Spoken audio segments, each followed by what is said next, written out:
सिंध, अपनी मिट्टी, अपनी पहचान और अपनी आजादी की कहानी। सिंध एक ऐसी धरती जिसकी कहानी किसी एक दौर से शुरू नहीं होती। ये वह भूमि है जहां हजारों साल पहले मोहनजोदड़ो जैसी महान नगरी बसी, जहां सिंधु नदी ने इंसानी बस्तियों को पानी दिया, जहां खेती हुई, व्यापार बढ़ा, शहर बने और एक ऐसी संस्कृति ने जन्म लिया जिसकी पहचान आज भी सिंध की मिट्टी में मौजूद है। लेकिन सिंध की सबसे महत्वपूर्ण बात सिर्फ इसकी प्राचीन सभ्यता नहीं है। सिंध की अपनी एक अलग राजनीतिक पहचान भी रही है। इतिहास में कई ऐसे दौर आए जब सिंध एक अलग राजनीतिक क्षेत्र के रूप में मौजूद रहा। स्थानीय शासक रहे, अपनी प्रशासनिक व्यवस्था रही, अपनी भूमि रही, अपने शहर रहे और सबसे बढ़कर सिंध की अपनी पहचान रही। तालपुरों का सिंध 1783 में तालपुरों का शासन शुरू हुआ। तालपुरों के द्वार में सिंध के अलग अलग हिस्सों में स्थानीय सत्ता कायम थी। हैदराबाद, खैरपुर और मीरपुर खास महत्वपूर्ण राजनीतिक केंद्र थे। उस समय सिंध के फैसले सिंध की अपनी सत्ता के माध्यम से लिए जाते थे। यही वह बात है जिसे आज समझना बहुत जरूरी है, क्योंकि सिंध की कहानी केवल इस बात की कहानी नहीं है कि यहाँ कौन शासन करता रहा। ये इस बात की भी कहानी है कि सिंध अपने फैसले खुद कब करता था। उस दौर में भी हर इंसान अमीर नहीं था। समाज में असमानता थी, सत्ता सीमित लोगों के हाथों में थी, लेकिन सिंध की राजनीतिक पहचान और स्थानीय शासन मौजूद था। और यही इसकी सबसे महत्वपूर्ण विशेषताओं में से एक थी। तालपुर शासन 1843 तक जारी रहा। 1843 वह साल जिसने सिंध को बदल दिया फिर आया 1843। ब्रिटिश सेना और सिंध के तालपुर शासकों के बीच युद्ध हुआ।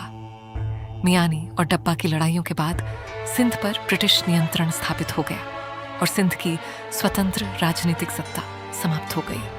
ये सिंध के इतिहास का सबसे बड़ा मोड़ था। एक ऐसा सिंध जो लंबे समय तक अपनी स्थानीय सत्ता के साथ मौजूद रहा था, अब एक औपनिवेशिक साम्राज्य का हिस्सा बन चुका था। सिंध को बॉम्बे प्रेसिडेंसी के प्रशासनिक ढांचे में शामिल कर दिया गया। अब सिंध के बड़े फैसले सिंध के अपने शासकों के हाथ में नहीं थे। यहीं से शुरू होता है सिंध की राजनीतिक स्वायत्तता से औपनिवेशिक प्रशासन तक का सफर। लेकिन क्या अंग्रेजों के दौर में कोई विकास नहीं हुआ? ये सवाल भी महत्वपूर्ण है, क्योंकि इतिहास को केवल काले और सफेद रंग में देखना सही नहीं होगा। ब्रिटिश दौर में सिंध में रेलवे का विस्तार हुआ। कराची एक बड़े बंदरगाह और व्यापारिक केंद्र के रूप में विकसित हुआ। सिंचाई व्यवस्था में बड़े बदलाव आए और बाद में सुक्कुर बैराज जैसा विशाल प्रोजेक्ट बना, जिसने सिंध की कृषि व्यवस्था पर गहरा प्रभाव डाला। लेकिन यहाँ एक महत्वपूर्ण सवाल पैदा होता है, यह विकास किसके लिए था? क्या इसका उद्देश्य केवल सिंध के लोगों की जिंदगी बेहतर बनाना था, या इसके पीछे औपनिवेशिक व्यापार और साम्राज्य के आर्थिक हित भी थे? इतिहास हमें बताता है कि दोनों पहलुओं को समझना जरूरी है। किसी क्षेत्र में रेलवे बनना विकास हो सकता है, लेकिन अगर उस रेलवे का मुख्य उद्देश्य संसाधनों को बंदरगाह तक पहुंचाना भी हो, तो हमें उसके पीछे की पूरी कहानी समझनी चाहिए। सिंध की अपनी पहचान की वापसी साल बीतते गए, लेकिन सिंध की अपनी पहचान खत्म नहीं हुई। भाषा बची रही, संस्कृति बची रही, सूफी परंपरा बची रही, सिंधी साहित्य बचा रहा, लोक संगीत बचा रहा और सबसे महत्वपूर्ण, सिंध के लोगों में अपने क्षेत्र की अलग पहचान का एहसास बचा रहा। आखिरकार 1 अप्रैल 1936 को सिंध को बॉम्बे प्रेसिडेंसी से अलग करके एक अलग प्रांत बनाया गया। यानी लगभग 1 सदी तक बॉम्बे के प्रशासनिक ढांचे में रहने के बाद सिंध फिर एक अलग प्रशासनिक इकाई बन गया। यह सिंध के इतिहास में एक बहुत महत्वपूर्ण क्षण था। अब सवाल आता है, क्या पुराना सिंध ज्यादा खुशहाल था? यही इस पूरी कहानी का सबसे बड़ा सवाल है। जब हम पुराने सिंध की तस्वीर देखते हैं तो हमें खेत दिखाई देते हैं, नदी दिखाई देती है, व्यापार दिखाई देता है, शहर दिखाई देते हैं, कारवां दिखाई देते हैं, बंदरगाह दिखाई देती है और एक ऐसी स्थानीय अर्थव्यवस्था दिखाई देती है जिसमें जमीन और नदी का बहुत बड़ा महत्व था। लेकिन क्या उस समय हर इंसान खुशहाल था? नहीं, गरीबी भी थी, सामाजिक असमानता भी थी, राजनीतिक शक्ति कुछ लोगों के पास थी। इसलिए यह कहना कि पुराना सिंध पूरी तरह खुशहाल था, इतिहास को बहुत सरल बना देना होगा। लेकिन दूसरी तरफ यह कहना भी मुश्किल है कि सिंध के पास पहले कुछ नहीं था। सिंध के पास जमीन थी, सिंधु नदी थी, खेती थी, व्यापार था, बंदरगाह थी, स्थानीय बाजार थे और अपनी राजनीतिक पहचान थी। और आज सिंध के पास पहले से कहीं ज्यादा आधुनिक तकनीक है, बेहतर मशीनें हैं, बड़े शहर हैं, विश्वविद्यालय हैं, अस्पताल हैं, सड़कें हैं, बंदरगाह हैं, बड़े औद्योगिक क्षेत्र हैं और प्राकृतिक संसाधन भी हैं। लेकिन इसके बावजूद सिंध के बहुत से इलाकों में गरीबी मौजूद है। कई जगहों पर साफ पानी एक समस्या है, कई ग्रामीण इलाकों में शिक्षा अभी भी एक चुनौती है, युवाओं के लिए रोजगार एक बड़ा सवाल है, किसानों के लिए पानी और कृषि व्यवस्था महत्वपूर्ण चिंता है। और यही वह विरोधाभास है जिसे समझना जरूरी है।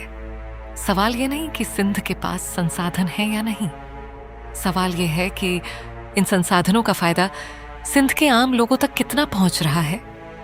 माजी और आज के बीच असली फर्क, पुराने सिंध में आधुनिक सुविधाएं नहीं थी, आज आधुनिक सुविधाएं हैं।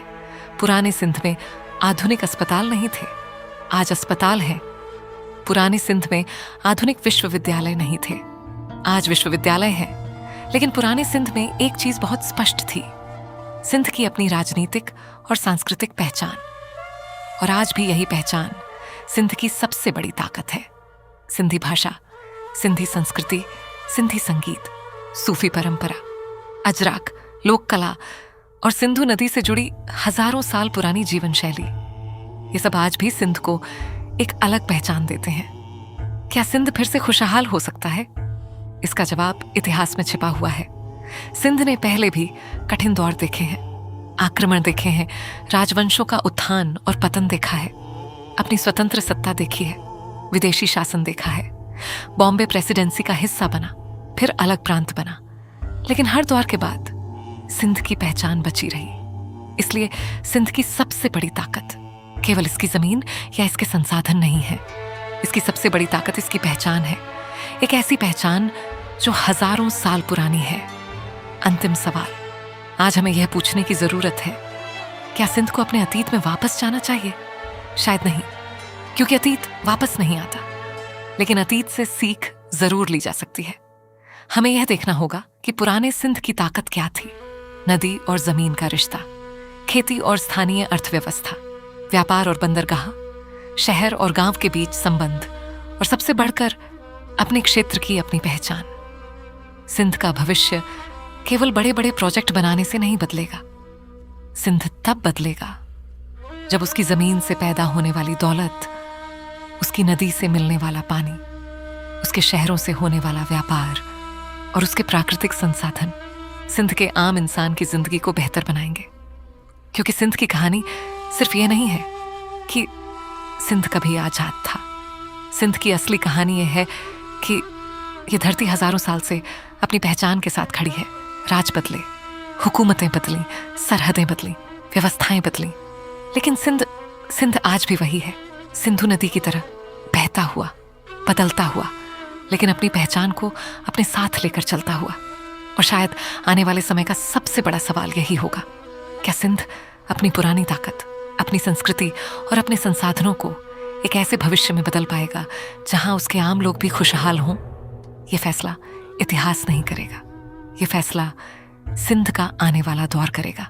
ये डॉक्यूमेंट्री शहजाद लशारी ने तैयार की है।